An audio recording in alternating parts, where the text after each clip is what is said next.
Hello, everybody, and welcome to Premier League preview for Matchweek 31. This is elPablo FC, and I'm your host, elPablo. As we go, we're going to be previewing Matchweek 31. It's not going to be so much of a busy week. I think we have like 8 games because it's Carabao Cup final weekend as well between Manchester City and Arsenal. So the games that are not happening are Manchester United and Crystal Palace, and I think maybe the Liverpool game. No, Arsenal have played their standing game, so it's 9 games we have. Manchester City and Crystal Palace, and I think Liverpool are not going to play too as well this weekend, but we will continue to observe, right? So it's the Carabao Cup weekend, final weekend, as well as some Premier League games, right? So we're back and we're entering the home stretch. Matchweek 31 is here, and the table is finally starting to tell us exactly who these teams are. Arsenal FC sit pretty at the top with 70 points, but Manchester City has a game in hand and a point to prove after the recent Champions League exit, right? The big picture here is to mention the English dominance narrative that has hit Europe, basically. That's one of the big picture that we need to talk about, because I think with the way English teams have crashed out of Europe, particularly in the Champions League, where I think Newcastle have fallen off to Barcelona, Tottenham have fallen off to Atletico Madrid. So two English teams out to Spanish teams. Then Real Madrid beat Man City. So 3 English teams falling off. And then obviously only Arsenal and Liverpool have reached the knockout, the quarterfinals of the Champions League to represent English teams.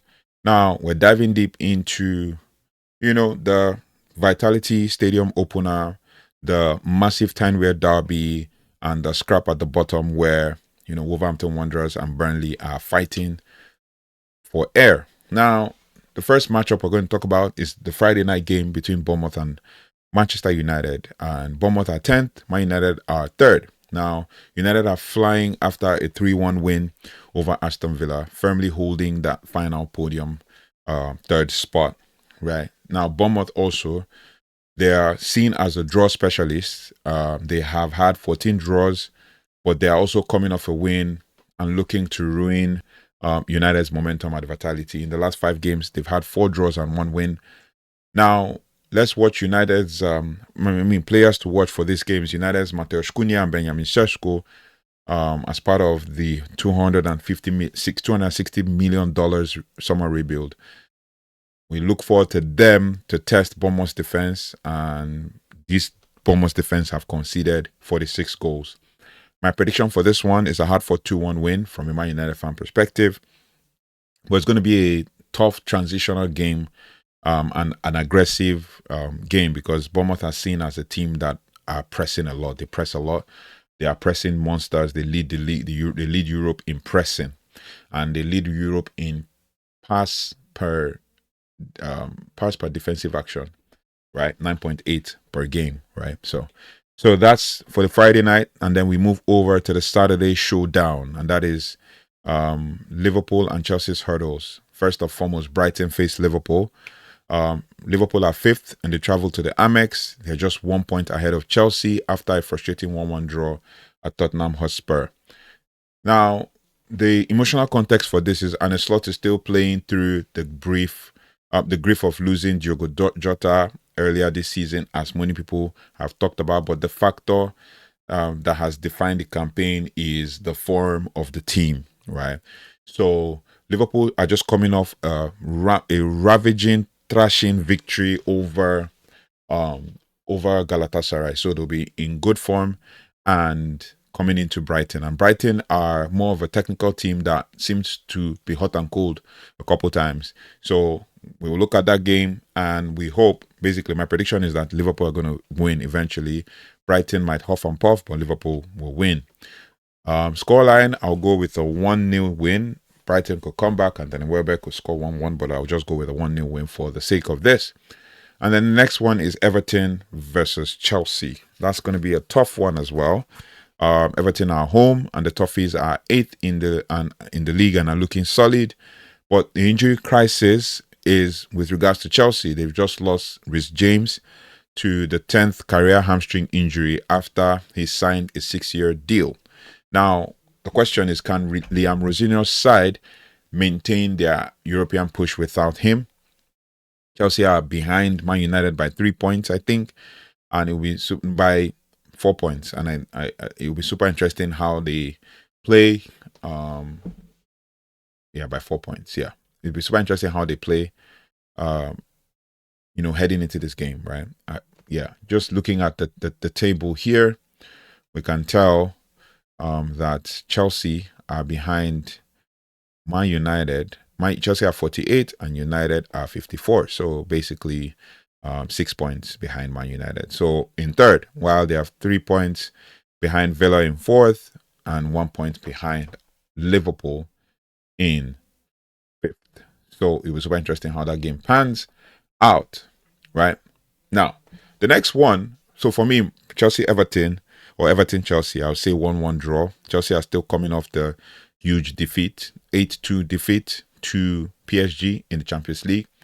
So we'll see how that pans out. Next one is the Tyne-Wear Derby, Newcastle versus Sunderland. And that's the big one. Newcastle FC versus Sunderland AFC at St. James's Park on Sunday. Now, the stakes are really high for this one. It isn't just about local pride because Sunderland actually beat Newcastle in the reverse fixture. But both teams are locked in the middle of the table, in the middle of battle, 9th versus 9th. That's Newcastle versus 13th. That's Sunderland, separated only by 2 points. Newcastle's woes is basically surrounding their woeful 8-3 aggregate thrashing by Barcelona in the Champions League. To make matters worse, Sandro Tonali is a major doubt with a groin or hip problem after the game. So it will be super interesting how they pan out, but Joelinton is there and all of that. It is Newcastle's pace versus Sunderland's organization. Now, with Sunderland, after 8 years away from the Premier League, the Black Cats have looked like a true Premier League outfit under what's that manager's name? Now, the fact is, with regards to Sunderland, what they've actually done is they've become very ruthless and they've become very hard to beat, especially in the Premier League at home. I think they lost 2 games at home. Now, Regis Lebris has been able to organize this team in such a way that they come up with the goods when they need to, and they grind out wins, and they play like a well-oiled machine. So we shall continue to observe as Sunderland line up against Newcastle in the Tyne-Wear Derby. Anyway, now we move to the relegation dogfight, which is the last bit of the last bit of the Premier League fixtures that we will be analyzing today. And that is Tottenham versus Forest. It sounds very funny because it's Tottenham we're mentioning. Tottenham versus Forest in the relegation dogfight. Now, Spurs are languishing in 16th.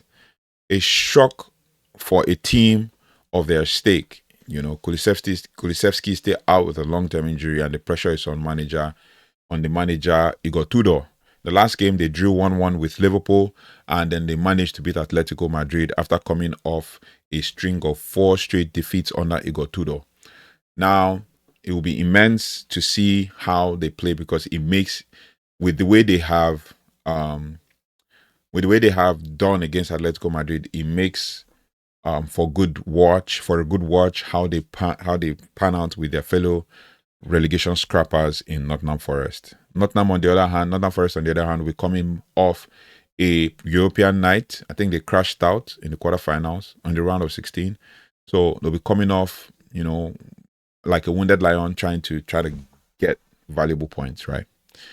Which takes us to the next game, Aston Villa versus West Ham. Villa in 4th needs to win to keep Liverpool at bay, while the Hammers are sitting in the relegation zone 18th on goal difference, and they'll be wanting to pull Nottingham Forest into that relegation fight. So it will be super interesting to see how that game pans out. With the Tyne-Wear Derby, just to go back to that one, with the Tyne-Wear Derby, I'm looking at a 1-1 draw. Newcastle will be too annoyed to play against a well-organized Sunderland team. While Tottenham versus Forest, that looks like a 1-1 draw as well. And then Aston Villa West Ham looks like another 1-1 draw. Maybe Aston Villa might scrap a win, but it looks like a 1-1 draw because West Ham are fighting for their lives. Then Burnley versus Fulham, it looks like Fulham are going to defeat Burnley coming off of a defeat in the last game. Fulham sits comfortably in 11th, while Burnley sits 19th, desperately needing points to close the 9-point gap to safety. So, what do you guys think? For that one, I think Fulham is going to beat them 2-0. Burnley are also they've also been a strong team to contend with in the league. Now, my final prediction to wrap things up, right? I'm backing Arsenal to also keep their lead. Obviously, they're not going to play this weekend, so most likely they're going to still stay at the top. Man City are also not going to play in the Premier League this weekend, so the points still remain the same. I think 9 points, and they look unstoppable. And obviously, they find ways to win, right? Now, the upset alert is Sunderland at St. James's Park. Newcastle is wounded and tired from Europe, and Sunderland is well rested, so there's most likely going to be a chance that Sunderland are going to beat Newcastle. I predicted a draw, but it looks like they're going to be Newcastle. Then, with the whole of Matchweek 31 in a nutshell, I mean, just enjoy the football. We will be back on Monday to pick up the pieces, but don't forget to check out the latest, Premier League, reviews and all of the Champions League reviews that we've done on our channel. We've been building the channel slowly, so just don't forget to like, share, subscribe, and hit the notification bell so you don't have to miss anything as relates to all things, football, but European football and all that. But who do you think, this is the question I'm going to leave you with, who do you think wins the Tyne-Wear Derby? The Wounded Magpies or the Surging Black Cats? Let me know your thoughts and feelings in the comment section. Also, in Everton versus Chelsea, who do you think takes the day on the day? And then Brighton versus Liverpool, what are your predictions? Put it in the comment section. Let's have conversations as we build towards the next eventful storylines of the weekend. I'll see you in the next video. Take care. Goodbye and God bless.